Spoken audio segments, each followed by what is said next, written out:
بسم اللہ الرحمن الرحیم۔ ایٹی وائس کے ناظرین کو دل کی گہرائیوں سے خوش آمدید اور خلوص بھرا سلام۔ آپ سب سے ریکویسٹ ہے کہ پلیز میرے چینل کو سبسکرائب کیجئے۔ آج میں آپ کو حضرت یونس علیہ السلام کا قصہ بیان کروں گی۔ قرآن پاک میں آپ کا ذکر بار بار آیا ہے۔ سورۃ نام، سورۃ یونس، سورۃ صفات اور سورۃ انبیاء میں آپ کا ذکر مبارک ملتا ہے۔ حضرت یونس علیہ السلام ملک عراق کے شہر نینوا میں پیدا ہوئے تھے، جس شہر کی طرف آپ کو نبی بنا کر بھیجا گیا تھا۔ اس کی آبادی 1,00,000 یا اس سے کچھ زیادہ تھی۔ آپ بھی لوگوں کو بت پرستی سے منع فرماتے تھے اور ایک اللہ کی عبادت کی تعلیم دیتے رہے، برائیوں سے منع کرتے اور اچھائیوں کی ہدایت کرتے۔ اس بات سے آپ کی قوم آپ کی دشمن ہو گئی۔ آخر قوم کو بار بار مخالفت سے تنگ آ کر آپ نے فرمایا کہ اب اللہ کا عذاب تم پر آ کر رہے گا، اور یہ کہہ کر دریا کی طرف چلے گئے۔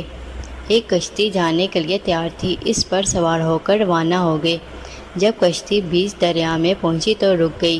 ملحہ نے کہا، اس کشتی میں کوئی غلام ہے جو اپنے مالک سے بھاگ کر آیا ہے؟ جب تک وہ نہیں اترے گا کشتی نہیں چلے گی۔ کڑا ڈالا گیا تو آپ کا نام نکلا۔ لوگوں نے زبردستی آپ کو دریا میں پھینک دیا۔ اللہ کا کرنا ایسا ہوا کہ ایک مچھلی ویل نے منہ کھولے کھڑی تھی، اس نے آپ کو نگل لیا۔ لیکن حضرت یونس علیہ السلام برابر اللہ کی پاکی اور پاکیزگی بیان کرتے رہے۔ اگر آپ اللہ کی پاکی اور پاکیزگی بیان کرنے والے نہ ہوتے تو قیامت تک مچھلی کے پیٹ میں رہتے، مگر اللہ تعالیٰ بے حد مہربان اور رحم کرنے والا ہے۔ وہ ہر توبہ کرنے والوں کی توبہ قبول فرماتا ہے اور ہر پناہ چاہنے والوں کو پناہ بخشتا ہے۔ حضرت یونس علیہ السلام بغیر اللہ کی مرضی کے پاک آنے پر شرمندہ تھے۔ اللہ تعالیٰ نے ان کو معاف کر دیا۔ عاجز آ کر اندھیرے میں پکار اٹھے، لا الہ الا انت سبحانک انی کنت من الظالمین۔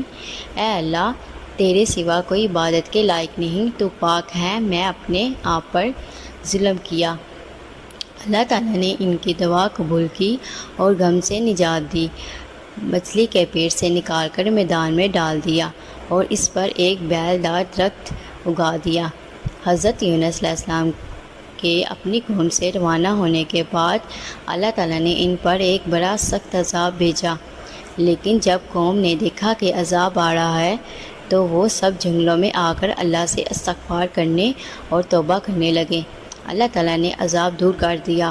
حضرت یونس علیہ السلام اچھے ہو کر دوبارہ قوم کے پاس آئے تو وہ ان کے انتظار میں تھے، چونکہ انہوں نے اپنی آنکھوں سے عذاب دیکھ لیا تھا، اس لیے سب کے سب ایمان لے آئے اور صدقے تک امن و چین سے رہے۔ اسی طرح اللہ کا وعدہ پورا ہوا، جو کہ لوگ ایمان لائے کہ ان کو خوب رزق دوں گا اور برکتیں عطا کروں گا۔ چنانچہ قوم یونس علیہ السلام سے تمام عذاب اور تکلیفیں دور ہو گئی، جو یونس علیہ السلام کی بد دعا اور ناراضگی کی وجہ سے ان پر مسلط ہو گئی تھی۔ حضرت یونس علیہ السلام نے مچھلی کے پیٹ میں جو دعا کی، یعنی لا الہ الا انت سبحانک انی کنت من الظالمین، اب جب کوئی مصیبت یا آفت نازل ہوتی ہے تو اس کو پڑھا جاتا ہے اور اللہ تعالیٰ کی برکت سے آفت دور کر دیتا ہے۔